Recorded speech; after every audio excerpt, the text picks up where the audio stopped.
What's up, guys? Yo, what's up? Not much. How are you, man? It's been a while. Yeah, it really has, come to think of it. Yeah, I've been good. Nice. That's awesome, dude. What's up, Trevor? How are you? Good, man. How are you? Good to see you. Yeah, good seeing you. I don't think I ever seen you in your work clothes before. No, I don't think so. I'm usually at Yeah, home when we schedule our meetings. yeah. Looking sharp. Thanks, man. Appreciate it. Oh yeah. What's up, Mark? What's up, Vinny?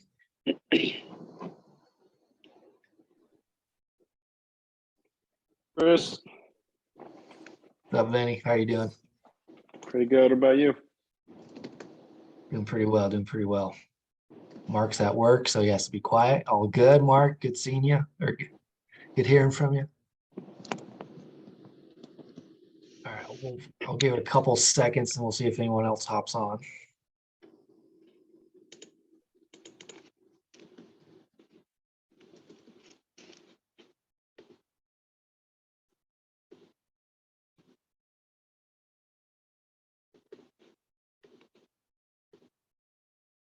All right, let's get this show on the road.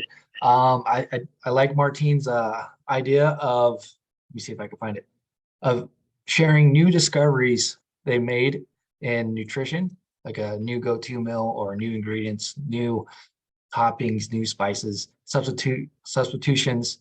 I think that's a great idea. Well, so if you have any of those, please share. And also, if you have like a major win that you just want to share, I definitely could share your wins too. So I'll open the floor to you guys and see if you guys have any new discoveries about nutrition that you guys want to share. I'll go take a little walk, like 90 degrees out here. Discovered a few protein-packed options for anyone who may have a sweet tooth or a salty tooth out there. There's these delicious, I actually discovered a couple of these when we were down in Nashville. They had them. It's a Quest protein bar, birthday cake flavor. It literally tastes like a piece of cake, but it's like 20 grams of protein, 150 calories. I'll have to send a picture of it to the chat later. So that's one. There's also a Quest chocolate chip cookie, similar, high protein, lower calories than like an actual cookie. And honestly, can't tell the difference. They're like fantastic. And there's also, they make like these, I didn't even know that was a thing. So you get like potato chips that are like healthy, a little bag, 150 calories, 20 grams of protein, same kind of thing. So that was pretty crazy to me. How do the chips taste? I have seen the Quest chips. I haven't tried them yet. They're actually really good. Like honestly, it tastes just like regular chips, and they got all kinds of interesting flavors. Can't really tell the difference. Nice. Awesome. Hell yeah, Vinny. Thanks for sharing. Anyone else have any other discoveries for nutrition or substitutions that they've been using? I mean, this one is a while ago, not necessarily that recent, but a little while ago, I discovered that I really like oatmeal. I never really ate it in my life, so it was unfamiliar. And I just saw like a bag on discount and decided to buy it, and then discovered that I liked it. And then I started experimenting with different options, like adding protein powder in there and using kefir instead of milk or yogurt for the gut health benefits, and like allows me to like put some banana pieces or berries in there, or some easy carbs and fruit as well. So that's been just great all around. I can definitely recommend that to anyone. Nice. Oh yeah. Yeah, that's awesome. Yeah, I've been getting on the kefir quite a bit too. I never actually really heard of it until I met Joey. So yeah, so I've been having kefir like every day now. So that's awesome, man. Thanks for sharing that. Anyone else? I'll just echo that. I think I told you this, Chris, but I just started eating oatmeal with a scoop of protein powder, and I'll mix in like peanut butter and honey in the morning. And that's just a ton of protein. It's pretty low calories, and it's delicious in my opinion. The protein powder gives it kind of a weird consistency, but once you get used to that, That's like my go-to breakfast these days. Oh yeah. That's awesome. Yeah, I think you guys know my little snack that I like to do. I always mention it every now and then is Greek yogurt mixed with a scoop of whey protein. Packs a lot of protein in one bowl. It's typically anywhere from like 300 calories, maybe a little higher, maybe a little lower, but pretty low in calories. And you could pop fruit with it, honey, what else? Granola. So that's typically my go-to snack is Greek yogurt and whey protein. Also, let me share it here. My wife and I have been getting this at the grocery stores. It's a quick, it takes like 5 minutes to cook. I just sent a link. It's called, the brand company is called Kevin's Natural Foods. Maybe you guys seen it. I know Costco has it. The grocery stores has it, but it's really quick. It takes like 5 minutes to cook. The serving size it's like 5 ounces, I think, like anywhere from 140 to 160 calories. But it actually tastes good, and it looks like it's healthy. Like it's probably a little high in sodium, but other than that, I mean, I think it's 20 grams of protein per serving. Yeah, so my wife and I have been getting like 1 or 2 each week. It's quick for lunch, or if we don't want to cook dinner, we'll have it for dinner. So that's kind of what I've been going for, a quick meal. What'd you say those were called, Chris? It's called Kevin's Natural Food. I Oh, I sent see. I sent the link in the chat. Sweet. Thanks. Yeah, but it's actually pretty good. Yeah, that's one of the pre-packaged meals. I think that's like one on the healthier end from what I seen out there. Anyone seen that or tried that, Kevin's Natural Food?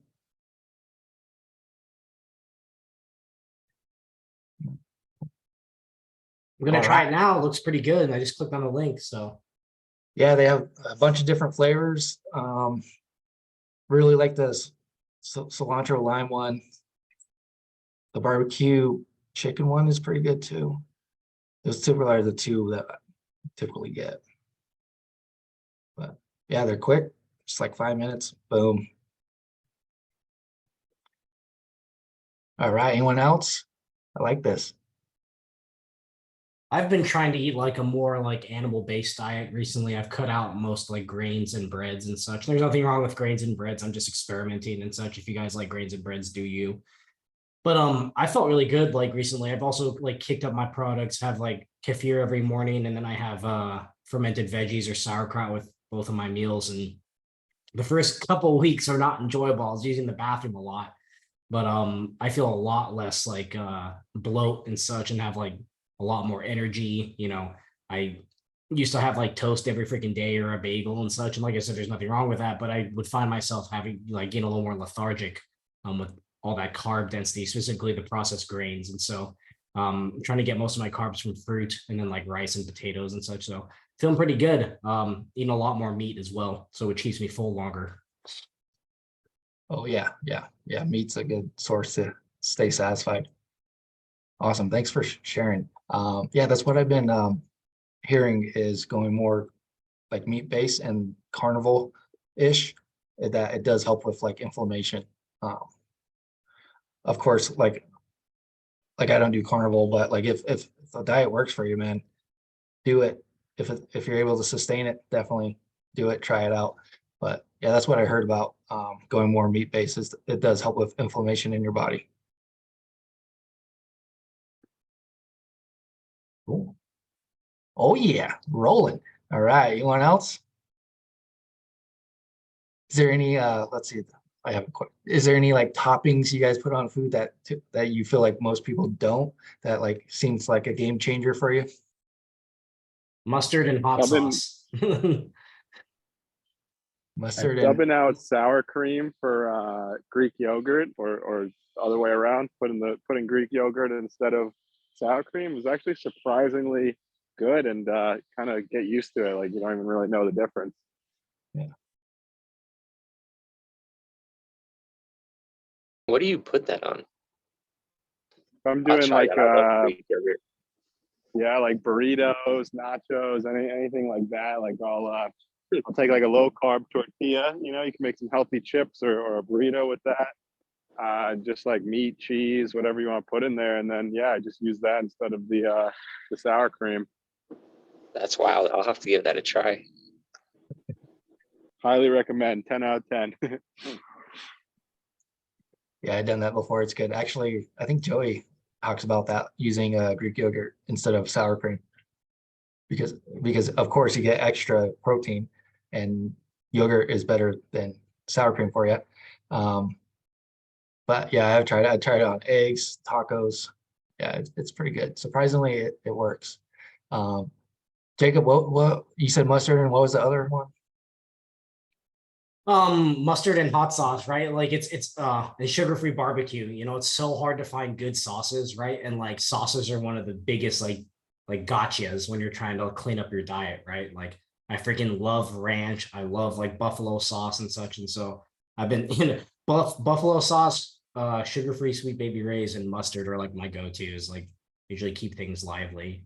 I do enjoy soy sauce as well. So Yeah, that's awesome. Hot sauce. That's where it's at. Let's see. Mark, he uses different dry rubs to keep chicken interesting. Yeah, dry rubs are good. Like that. Cinnamon and coffee for Martine. I don't know if that is common, but I have heard people will put cinnamon in coffee. So yeah, that's a good one. Me, I like using cilantro. Like I will put cilantro on almost everything. Eggs, tacos, rice. It's very low in calories and it just adds another great taste to the food. So been using cilantro a lot. All right, that was good. Anyone else have anything, new discoveries, any foods out there or anything? If not, then we could move on. I just want to give a plug for that the sweet potato and ground turkey recipe that's in the Default Kings cookbook. I made that and it turned into like 4 or 5 meals where I was like mixing it with eggs for a breakfast burrito and everything. I fell in love with it. I just wanted to eat it all the time. So that was my good find last week. Awesome. Yeah, that does sound good, especially mixing it with eggs. That does sound pretty damn good. which Yeah. recipe, Jeffrey? There's one in there that's like sweet potato and ground turkey I'll have to and check it out. like onions and a few spices. I kind of had a simplified version because I didn't have all the spices, but man, I could have ate that for every meal when I made it. So Sick. Yeah, that's awesome. Anyone else tried any of the recipes from the new cookbook? I've been eating the cheesy eggs recipe. It's like one of the first breakfast ones for pretty much the whole time that I've been in the program. That's also a go-to if I'm not feeling oatmeal in the morning. That's off of the original recipe book, right? Yeah. Yep. Yeah, okay. Yeah. Cool. Yeah, that one's a good one. I actually have tried that one. It's good. All right. Nice work. Let me hold on. I think was it Mark? Yeah, Mark asked a question. All right, Mark's question was losing weight. Yes, it's all about the calories, but when it's time to start including the specific numbers for carbs and fats, not just protein. So that's a very good question. So of course, when you start this program, we want you to start with like the basic fundamentals, right? Just getting your fundamentals down for nutrition, working out, the full actions. So that's why we only really want you to focus on calories and protein, because typically those two are the best building blocks for weight loss or even weight gain. So when you feel like you have like an automatic mindset of calories and protein and like a pretty much automatic like default actions, I would say that's when it's time to start including tracking carbs and fat. From my experience, typically, that's why we do this program, but typically if you track your protein, the carbs and fat will typically fall in place. But if you do want to start tracking your carbs and fat, that's definitely something that if I'm your coach, we could talk about. If Alex is your coach, that's something you could talk about. But I feel like for the first 12 weeks in the program, definitely just calories, protein, get that down, get that nailed to the into your mind. Then once after 12 weeks, if you continue with us or don't, that's when I feel like after 12 weeks, you could start tracking your carbs and fat intake. So if anyone has any questions off of Mark's question, we could go into that more. We did a call with Joey a while ago where he talked about the nutritional order of operations, and the number 3 point on that was about the carb and fat split. He posted a little Google Doc summary, and I've just linked that beneath Mark's question so that people can refer to that as well. Oh, awesome. Thank you, man. Yeah, sometimes I try to get to watch the recordings, but sometimes I just can't get to them. So Yeah. awesome. Yeah, this is good. I wish I saw this earlier.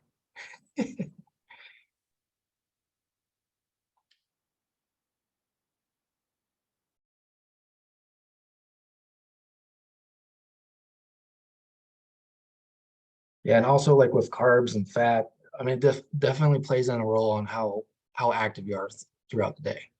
Like if you're really active, I feel like you'll need more carbs and fat.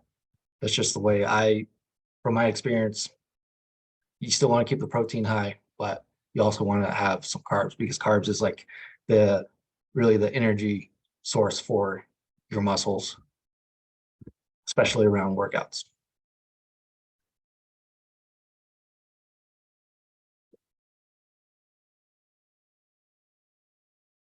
Cool. Anyone else have any questions off of that?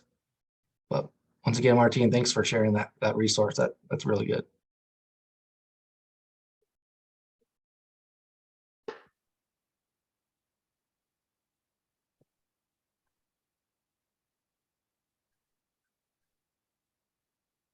All right. So I feel like I get a lot of questions about like pre-workout. I know there's a lot of information out there about pre-workout, so I figure I'll talk about that topic a little bit. I'm not sure if Joey has talked about it recently, but if you guys could let me know. I don't think so. Not one that I was in, at least. Cool. All right. So with pre-workout, does it help with performance? Yes, it does. Is it magic? No. So if you think it's going to help with your performance, if you get poor sleep, you poor diet, poor recovery, it's not a magic pill. It's not going to help with that if you don't take care of the basics, right? So, but with pre-workout, if you do train hard, if you do eat right, if you do get plenty of rest, a pre-workout supplement can give you an extra boost for training and help you perform at your best. So, does anyone in here take pre-workout? I hate pre-workout.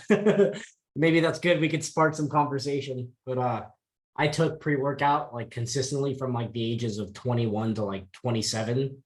And I don't think there's anything wrong with it. I just sleep so much better now that I don't take it. I was just a caffeine fiend, and I was drinking more caffeine outside of the pre-workouts. But I found like these days I just drink like a salt supplement in the morning, along with some water and maybe like half a granola bar, and that usually is good enough for me, right? Like I always start my workouts with like 5 minutes of walking on the treadmill just to get my body temperature up. And I just find that like when I take pre-workout, I just start redlining so fast in my workout, and my heart's just going way too fast. So, but that's just my personal preference. If you like pre-workout, 100% do it. I would say use a pre-workout that has as few ingredients as possible, right? Like caffeine and like creatine and maybe like one or two more things like carnitine or something, or green tea extract. But I am strongly against the pre-workouts that have 1 zillion things in them and you don't know what any of them do and it's a lot of filler. So that's my 2 cents on pre-workouts.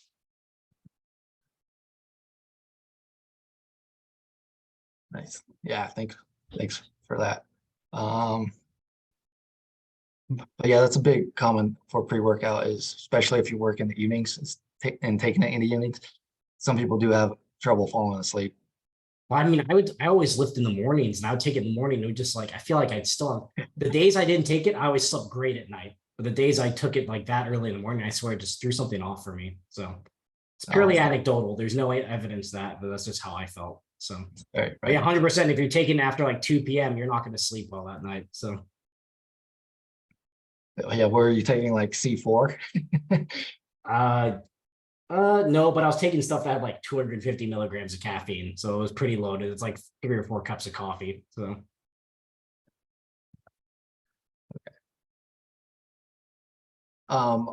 Also a big thing is for pre-workout when if you guys do take it is a lot of guys or a lot of people will take it right before they're driving to the gym or they take it right when they get into the gym.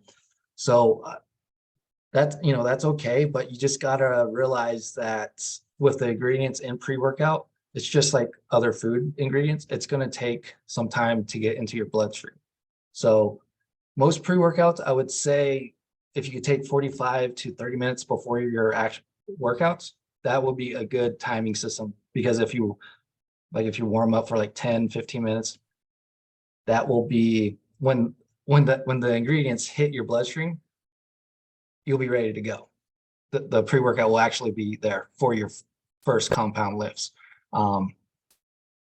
So if you do take it right before you start your workout, just remember the ingredients won't be there probably till later in your workout.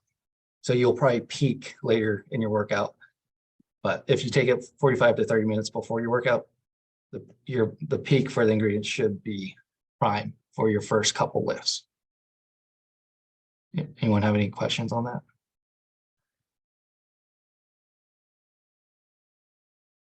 Do you recommend it, or like in what situations would you recommend taking pre-workout?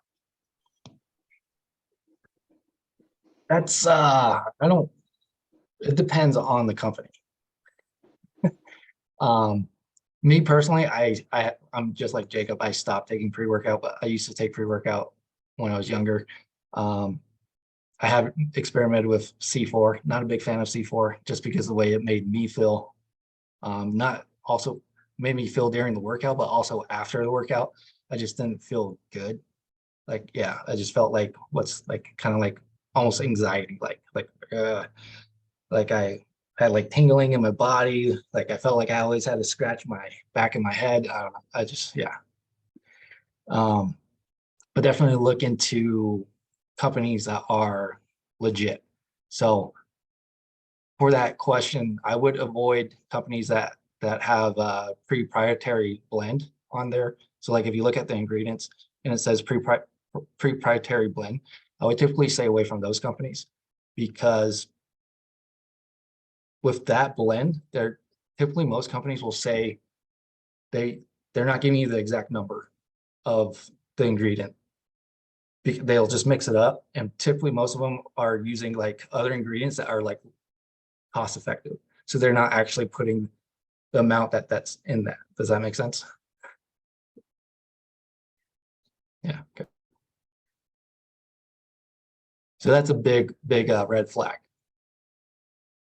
Reading the ingredients if a company has proprietary blend on there. And if a company says like it's to protect their secret formula, that's bullshit. There's no secret formula. There's plenty of research out there that shows what ingredients, what's proteins, amino acids work and don't work. Oh, nice. Jacob is listing some brands he likes.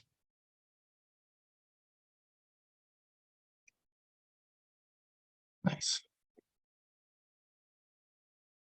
Also, one brand I do like, I haven't tried their pre-workout, but I tried his protein and recovery supplement. It is it's called Outwork Nutrition.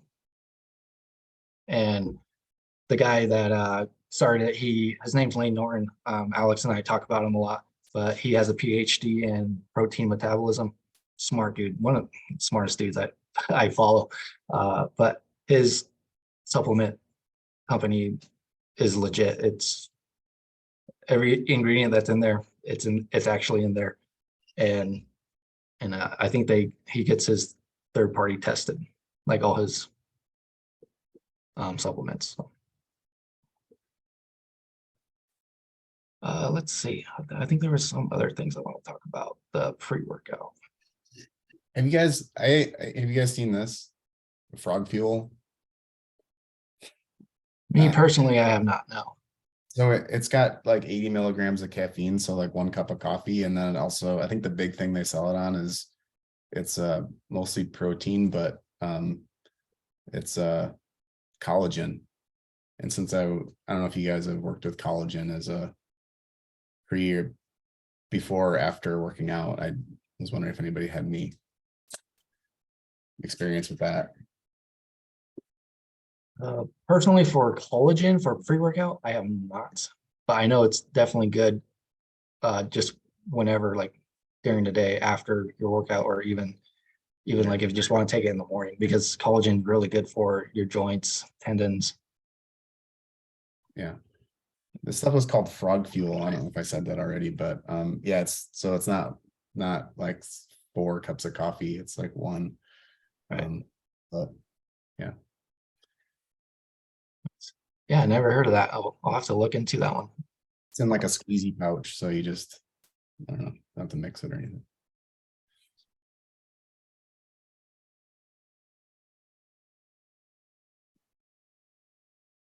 Nice. A couple of ingredients to look for in pre-workout. Caffeine, of course, is one of them. Of course, you want to make sure the caffeine content.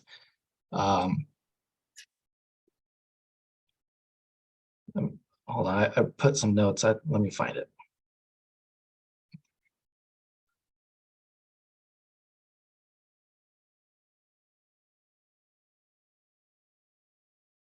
So caffeine is a major performance enhancer. The benefits are likely due to the fact that caffeine also helps decrease the rate of perceived exertion and pain perception in the individual. So, for example, if your max squat is 300 pounds, caffeine may help you squat an additional 5 to 10 pounds by increasing your arousal, making the weight feel slightly lighter and allowing you to exert more effort. So that's why caffeine's there. A dose of 3 to 6 milligrams of caffeine per kilogram of body weight is appropriate for increasing performance. So for example, if 180-pound adult, that would equate to about 240 to 480 milligrams of caffeine. So it's quite a bit of milligrams there. But of course, if you're sensitive to caffeine, you could stick to the lower dosage or even do lower dosage. But of course, everyone's different. So I would, if you do want to do a pre-workout, I would experiment and see what dosage works best for you.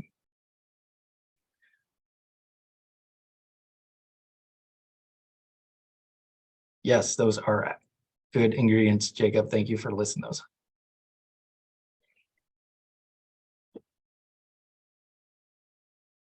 With beta-alanine. Beta-alanine is amino acid, and I was actually going to talk about this ingredient because it helps buffer. It helps buffer and prevent the rise in lactic acid when you're exercising, because lactic acid during exercise is one of the variables that cause you to get tired and hit failure during a set.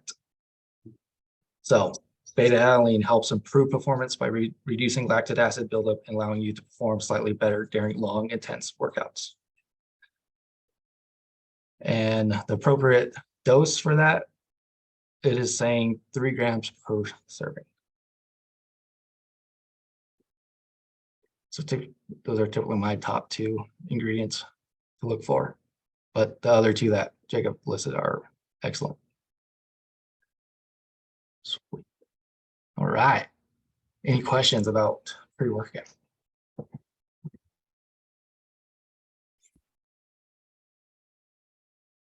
What's the citrulline do? What's the purpose of that? Citrulline, if I remember correctly, it converts. It helps with into- it helps with blood flow. Yeah. So like you can get better pumps with it when you're lifting. So like, you know, your pecs, your arms and such, your legs. So this helps blood flow come to get to the muscles faster.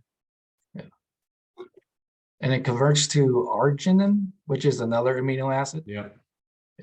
So, and It's good for your arginine, kidneys. and also, yeah, what Jacob said, arginine increases nitric oxide production. And there's some research that shows that L-citrulline, when converted to arginine, can help boost testosterone as well. So Yes. Yeah, but exactly what Jacob said. It's a higher concentration that increases blood Yeah. flow to your muscles. and that's why I listed those ingredients specifically. Like the pre-workout I used to take, like that was literally the only 4 things in there because those are all well-researched supplements that your body can use. There's a lot of pre-workouts there that have like just the list is like 50, 60 ingredients, and it's like 99% of that stuff is just BS. You don't need that. It's not doing much, it's just filler. So you want to take a pre-workout that has researched and documented effects. And pre-workouts that have these ingredients in them usually means they're high quality. So, and sometimes, it's interesting. Sometimes it seems like you have to pay a little more of a premium to get the cleaner supplements, but I definitely think it's worth it, in terms of what you're putting into your body. Yeah, 100% agree.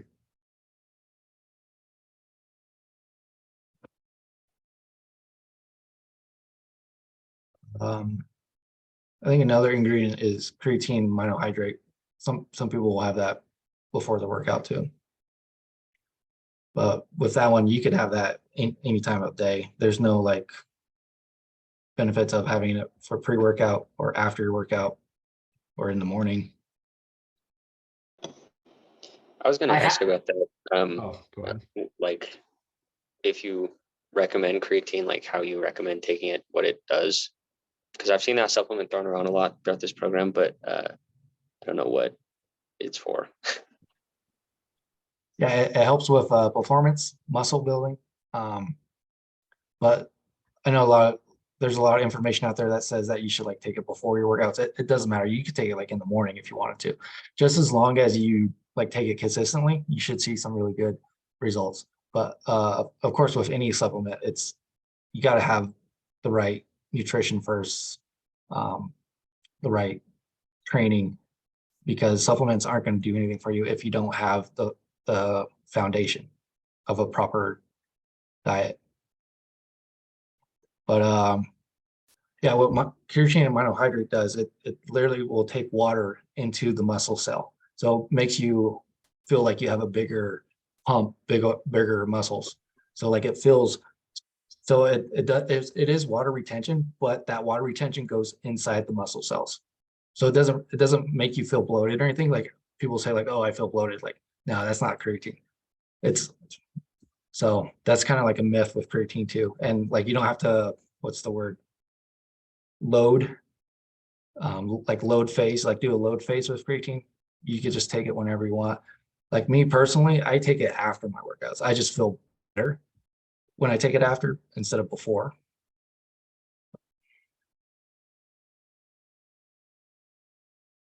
But yeah, creatine is actually one of the most researched supplements out there. And I said this on the Q&A call quite a bit. You only need creatine monohydrate. Companies will try to sell you other different forms of creatine and say like, oh, this is a better form. Nah, that's bull crap. You just need creatine monohydrate. It's cheaper and you still get the same effects as the other forms of creatine. Do you notice more pump with the creatine, that your muscles feel fuller? From my from my experience, yes, I have felt like my muscles are fuller. Like even though I take it after my workouts, I do feel like during the day, like at night or even the next morning, I'll be like, oh, all right, that feels good. When you get the lighting in the bathroom right, just take a couple snaps here and there. But me personally, I have felt my muscles fuller when I'm consistently taking creatine. Yes. One thing I noticed, I was curious if anybody else had this experience, because I was taking it and I like it for lifting. Like I really liked it for lifting, but have had really good experiences with it. But I was taking it while I was trying to do a lot of mountain biking, and it would make my legs feel like dead weight. I like so full, so pumped that I couldn't pedal. And I was wondering if anybody had any like endurance sports experience with that. I don't feel like it's supposed to do that. Like that shouldn't be an effect. It could have been because I was also like squatting heavy at the same time I was trying to ride my bike. But yeah, I was curious. I mean, I see Vinny's on the call. I know he's doing a triathlon. Is he any opinion about that kind of thing? If he takes it. The only time I really took creatine was like for a very brief period back in college. And I wasn't really like working out enough at that point for it to probably even be doing much. And I haven't really taken it since then. So I don't really don't have much to say about creatine.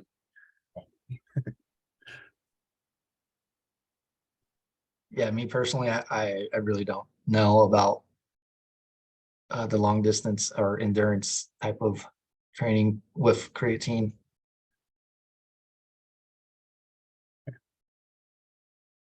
Have you tried, or did you try like just not taking creatine, then trying riding your bike and see how it went?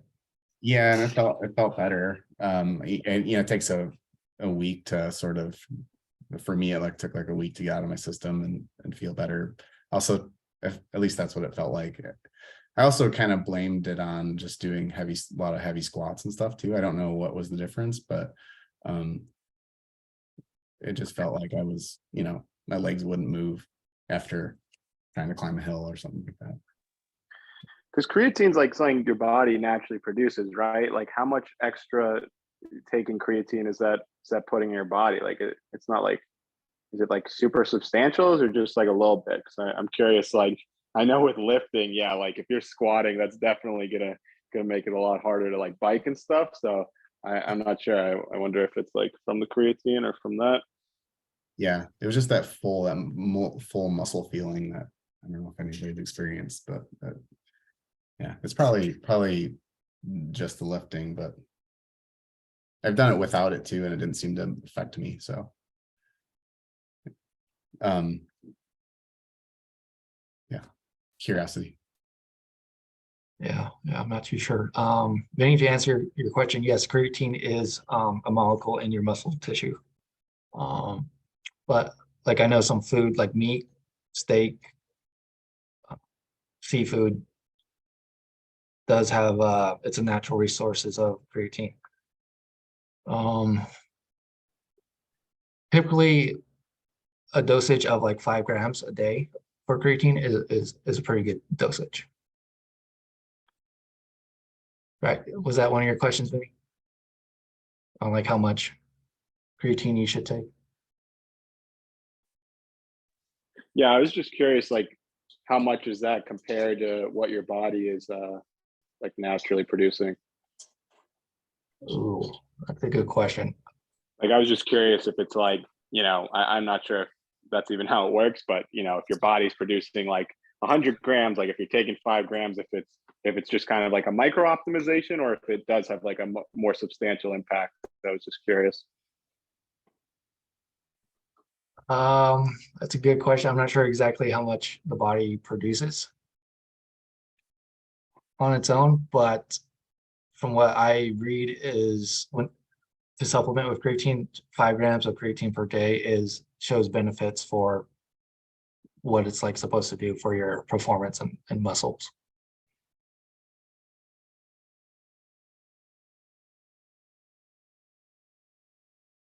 Does that help?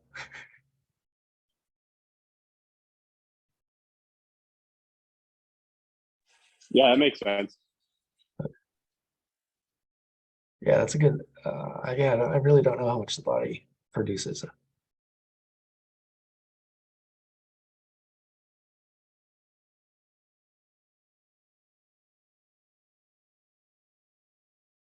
But yeah, I just typically do 5 grams per day and see pretty good, feel pretty good and see good results. Not gaining any I'm weight from it. curious, how much protein do you guys, Chris and Jacob and Jeffrey too, like how much protein are you guys shooting to get every day? Do you shoot for the same number or? I weigh like 235 and I try and shoot for like 200 grams of protein a day. I should be getting like a pound per gram, but I've kind of lower or a gram per pound, but I've lowered it since I've been lifting less because I've been doing my focus on jujitsu. And I'm gonna be frank, it's really hard to eat that much protein. And so I kind of set my goal at 200, and if I can beat it, awesome. But I just don't want to set an unrealistic goal and then miss it and like demoralize myself, if that makes sense. So, but I have Right, eaten cool. I have eaten upwards of like 250 grams of protein a day, especially when I was cutting, just because helps me feel fuller longer. Yeah, I'm with Jacob. I try to get at least 200. At least that's a minimum. I try to go over. So I guess if I could guesstimate, I'm hoping like anywhere from 215 to 230. But I try to at least get 200.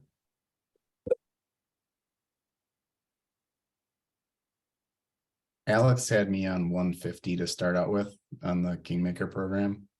And then went up to 180 because we wanted to drop carbs just to kind of fill in the caloric count. I always have a hard time meeting the requirement of 180. 150 has gotten a little bit easier, but to me it's a hard. I don't know how you guys do 200. I guess if you're Protein eating, shakes, dude. Literally protein shakes. I probably drink 2 or 3 a day. Like, yeah, and people dog on that. It's like, you should get your protein from real sources. I'm like, all right, buddy, whatever you say, man. You try and eat like 5 pounds of chicken a day and tell me how you feel. So, but no, protein shakes are a lifesaver. yeah, that's the only way I found to go is fill in where I think, try to get it through the entire day, and where I'm not hitting the goal midday or something, like drink a protein shake or whatever. Yeah. Yep, protein shakes, Greek yogurt, Fairlife milk, protein. Here's the thing I was talking about earlier. These Quest cookies are amazing. 15 grams of protein. I think those have 250 calories. So that's all right. These have a better split. Birthday cake protein bar, Quest, 170 calories, 20 grams of protein. Little protein shake substitute for you too. Oh yeah. They're amazing. Thanks for sharing that. I'll have to tell my wife about it. She loves the birthday cake flavor. She likes the Halo Top birthday cake. All over it. I got the Built bars. I remember Jacob, you had recommended in one of the other Dude, calls. they're great. Those are great too. I got those in my pantry here. They're just like so chewy. Like I gotta like drink. I so put them much in my water fridge, while dude. I'm- I put them in my fridge so they get a Oh, little is that the harder. key? Yeah. Oh yeah, that might help. I might have to do that. But yeah, I like the taste. They're good. They are good. You got to try the puffs. The puffs are so good.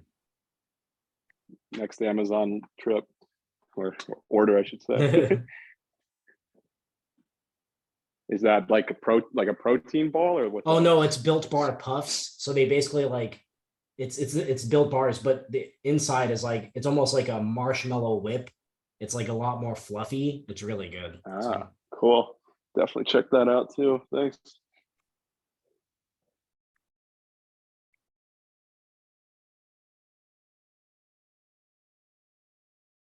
Right. Anyone else have any questions about what we've been talking about, pre-workout, creatine?